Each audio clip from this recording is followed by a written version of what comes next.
Testicles are the male organs that produce sperm. The testicles are held in the scrotum, which is located behind the penis.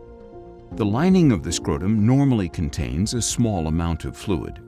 A hydrocele means that there is a large amount of fluid collected in the lining of the scrotum. Symptoms of hydrocele usually include painless swelling. Some people may have discomfort or pain if the hydrocele is caused by an injury. If a person is born with hydrocele, it is usually because there is an open connection between the scrotum and the abdomen that did not properly close.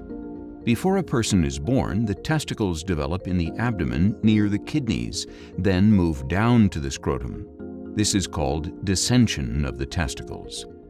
If a testicle does not descend, or if it does descend but the canal that it passes through does not close, a hydrocele can develop.